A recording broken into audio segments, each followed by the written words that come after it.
This is your news source evening bulletin for today's the 6th day of December 2019. I am Samuel Suknanan. Here's what we're tracking tonight. An early morning fire ripped through a section of Hardina Street, leaving 3 houses completely gutted and torn families counting their losses.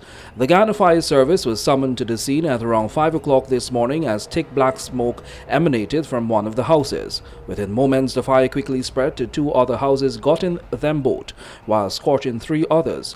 The fire started in a house that is part of a dispute between the tenant and landlord. The matter has been engaging the attention of the court. The tenant, Natasha Morrison, told News Source that she was forced to run from the burning building as the fire quickly spread through the house. She said she is convinced that it may have been an act of arson and something may have been thrown into the house. Well, the house was really bad. It old, the flooring was going. So I asked him to fix the house many times. So I told him, I said, I'm not going to fix this house. I'm not going to pay you any rent until this house fixed. Right? He bring police couple of times, asked me to move. I said, okay, I'm going to move. And most of my stuff them is in the front of the hall. Right? Because I already packed my stuff to move. Everything was at the front of the hall. I had nothing really to the back. Right? So we was living like in the hall, right? Because the bed, everything. But on the one side where the fire started, it's not electrical problem. That looked like somebody threw something through the window. Morrison explained that she is currently in court with the building's owner. She said she was awakened this morning with the heat from the blaze and had to grab her children and run from the house. All I know that I was asleep. And I don't know what it's there, but I just smell this smoke in my sleep. So I jump up. When I jump up and I look by the window, this fire just start from this window. So by the time I jump off my bed, go to the kitchen, get water for sure, this thing just starts spreading all over fast, just start running. So all I could do is just wake my children up with the sleep, and they didn't even fully wake. All I had to do is scramble. I don't know why I got this trying, just scramble and run out naked skin as I burn it. Aided by an early morning wind, the fire quickly spread to 2 nearby wooden houses, also burning them flat to the ground. Some of the people who lived in those houses were too distraught to speak. Many of them were unable to save anything from the houses. One woman said all she has in her possession now is the clothes on her back. The Guyana Fire Service has launched a full investigation. Stay with us. We will be right back with more news.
At the most critical life-changing moments, the National Insurance Scheme is here to ensure that your needs are covered. Access reimbursement for medical expenses for various aspects of your medical care. We know that eye care is of utmost importance. Receive assistance with our Spectacle Care voucher. Visiting the dentist? Dental care is also covered under our sickness benefit services. Offset the funeral expenses of a loved one with costs covered by our funeral benefits. National Insurance Scheme. We're there every step of the way. Flavor, food, fun. Guyana, it's back. Uncap 2019 continues. Join us at the Guyana National Stadium at Providence for the Agro-Processors Exhibition and Food Festival. Enjoy local products that have been made, mixed and blended to perfection. It's all happening on Sunday, December 8th from 10 a.m. Enter the Savor the Flavor competition for a chance to win exciting hampers with fantastic local foods, personal care items, and so much more. Don't you miss it. Enter the GBTI Quick Cash Christmas promotion and make it a Christmas to remember. You get up to $500,000 easy for anything you want this Christmas. Plus, enter for a chance to win fabulous items for your home. One complete 7-foot granite top base kitchen cabinet, one sectional suite, one 5-piece dinette set, and complimentary baskets of goodies. Apply at your nearest branch or online at www.gbtibank.com. GBTI, we see Christmas through your eyes. We are legions of men standing strong, but never too proud to stoop and help someone. We must send a clear signal to all. Do right. Walk in upright ways, knowing that's what being a man is all about. And ever aware that things will only get worse when good men do nothing. Stand strong. Be the one to live right. It's bigger, it's better, it's back. It's GTT's plus size Christmas promotion. Connect with your friends and loved ones with GTT services to benefit from our biggest ever Christmas bundle of specials and be one of our plus size winners. Visit our website or call 227-9444 for more information today. Big bundles for you. Big bundles for you. Top up a grand, we make a winner out of you. We got a game show for you. Game show for you. Welcome back. Several footballers belonging to the Capital Football Club of Linden were rushed to the Mackenzie Hospital this afternoon after sustaining injuries in an accident along the Linden-Suzaik Highway. The driver of the minibus transporting the football team lost control after the vehicle suffered a blowout. The bus flipped off the highway and through some bushes along the side of the highway, pitching a number of footballers out. Many of the footballers suffered injuries to their hands and feet, and a number of them were seen with injuries to their heads. They were on their way to Georgetown for a match that was scheduled for this evening. The accident occurred just after 3 o'clock this afternoon. Public-spirited citizens and passers-by stopped to render assistance as emergency services were summoned. Some vehicles transported some of the injured footballers back to Linden for medical attention since the accident occurred closer to Linden. An investigation is on the way. Meanwhile, the Guyana Police Force's Office of Professional Responsibility is investigating 2 police office ranks tonight after they were captured on camera assaulting a laborer during an arrest. The police were reportedly investigating a simple larceny matter at the Meadowbank Wharf yesterday when the suspect resisted arrest. He fought off their efforts to arrest him and got into a scuffle. It was during the scuffle that the man was wrestled to the ground and hit to the head by the police officers as they attempted to place handcuffs on him. The confrontation went on for several minutes before the man eventually made his way into the police vehicle. The Guyana Police Force today announced that the incident is under full probe. As sugar workers continue to press for a salary increase, the government and the opposition have been talking about the future of the industry and how best it could be kept alive. During an appearance yesterday on 94.1's Hot Seat, President David Granger told host Stan Gavaya that the government's intention is to fully reform the industry and make it better managed and more profitable as the world's dependence on cane sugar continues to decline. The president said the government's plan is to keep the 3 mega estates open and to have them work at a capacity that could see production reaching 147,000 tons per year. All we have done is to ensure that 3 mega estates, one in East Berbice, based in Albion, one in West Berbice, based in Blaymont, and one in West Demerara, based in Iflet, are protected and preserved.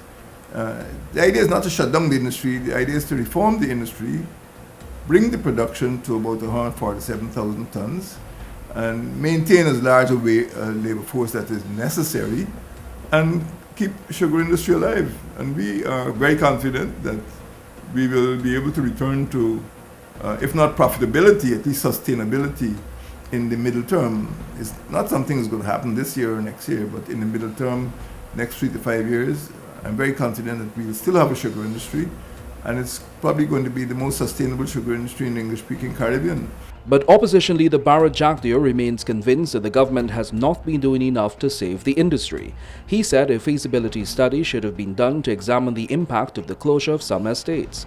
Jagdeo said he still feels the industry could be turned around, but he admitted that while the industry will not be financially viable, it could still be economically viable. We argued for an economic feasibility study. This is not a financial feasibility study. This is about people's lives, the contribution to the economy. And if he understood that concept, he'd understand why sugar is still viable from an economic perspective and not necessarily from a financial perspective, because of the multiple benefits that are associated with sugar, from the linkages to the taxes to the NIS to the drainage and irrigation services, which still have to be funded. Guyana sugar woes started more than a decade ago under the previous government when the EU cut the price for sugar.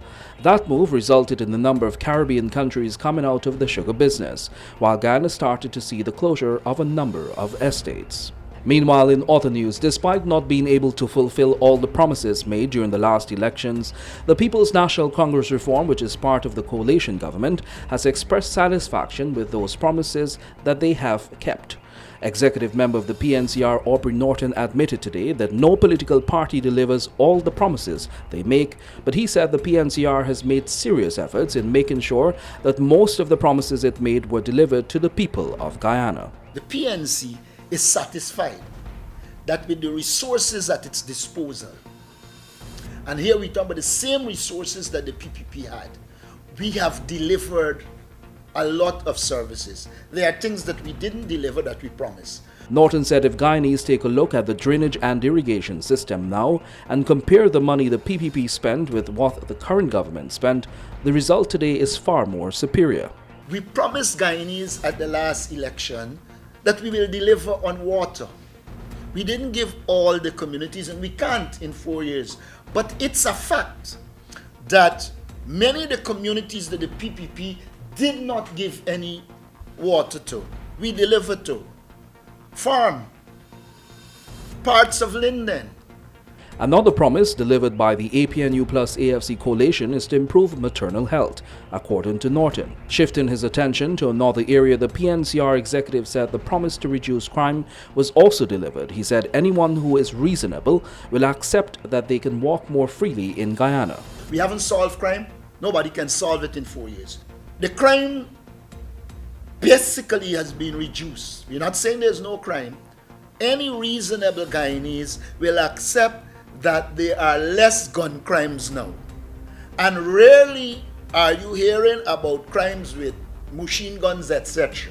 With these promises already delivered, Norton said government has taken steps to also improve the investigative capacity of the Guyana Police Force and professionalizing the force through training and other initiatives implemented under the government. So if you commit murder or commit any crime, there is a higher probability now that you will be caught. We are professionalizing the police force. It's not there as yet, but anybody moving around will see more policemen on the road. They're doing their jobs better. Every police force will have barracks. Where it became obvious and necessary, many of them were removed. In addition to that, Norton said the current government has also delivered on better quality roads and revitalizing the cattle industry in the Rupununi region, among others. We now shift our attention to what's happening in Linden. Residents of Prosville, Linden, for the first time on Thursday, received electricity in their homes due to a $25 million investment made by the APNU-AFC coalition government. During the commissioning ceremony, government was highly commended for fulfilling a promise they made to develop the community, which has around 200 households.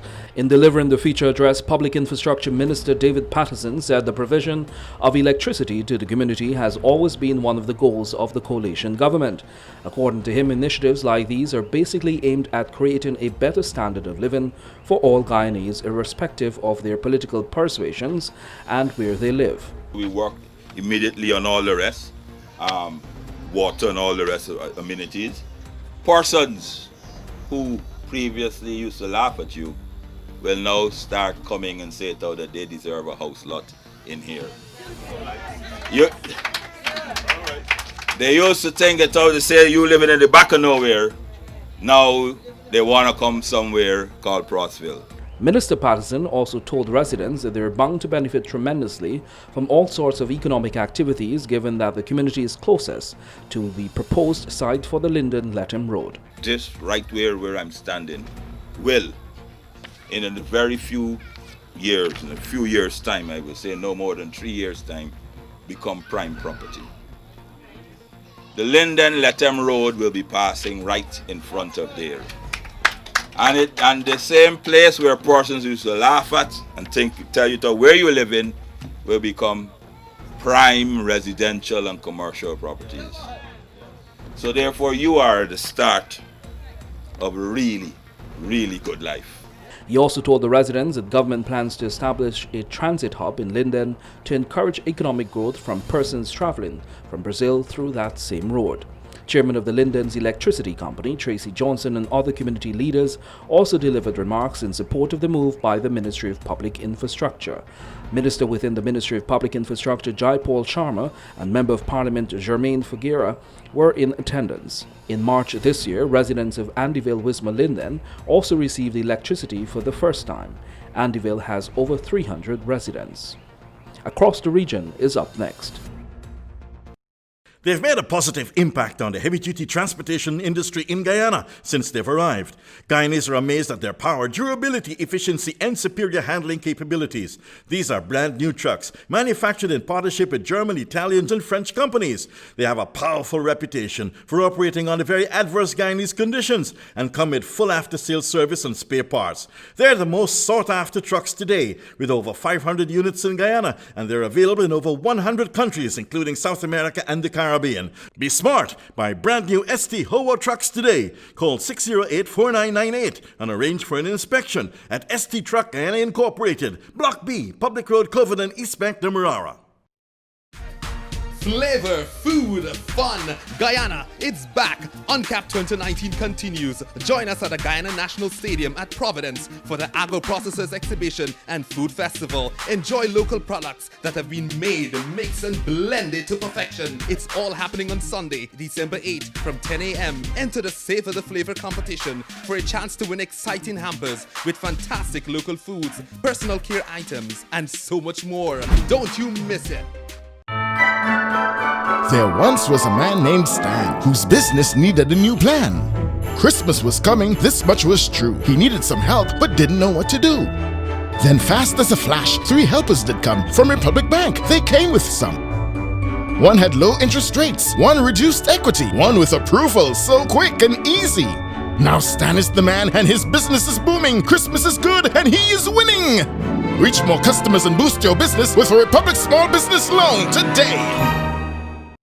Taking you across the region right now, let's start off with news from the Caribbean. Dominicans go to the polls today to elect a new government, with the leaders of the 2 main political parties expressing different views on the outcome. While Prime Minister Roosevelt Skerritt is predicting a landslide victory for his ruling Dominica Labour Party, Lennox Linton, the leader of the main opposition United Workers' Party, is being more cautious amid what he has termed the failure to have free and fair elections in the country. The Electoral Commission has nevertheless said it's prepared. Press and Public Education Officer Elias Dupius told the CMC that 74,895 electors are eligible to cast ballots at the 255 polling stations across the country. And now for a look at what's happening in Latin America. An independent international audit of Bolivia's disputed election in November has detailed deliberate and malicious efforts to rig the vote in favor of then-President Evo Morales. The Organization of American States, OAS, said the measures included hidden servers and falsified signatures. Mr. Morales fled to Mexico after the army urged him to quit. He has not commented on the report. Questions about the legitimacy of the elections were first raised when the results count inexplicably paused for 24 hours. The final result gave Mr. Morales slightly more than the lead he needed to win outright. The interim president has pledged new elections, but no date has yet been set. And internationally, a gunman opened fire in a classroom building at a U.S. naval base in Pensacola, Florida, today killing at least 3 people before being shot dead. The local sheriff's office confirmed 7 other people were injured. 2 officers were shot in the limbs but are expected to recover. It is the second shooting to have taken place at a U.S. military base this week after a U.S. sailor shot dead 2 workers at the Pearl Harbor military base in Hawaii on Wednesday. And that's your News Source Evening Bulletin for tonight. Have a good night.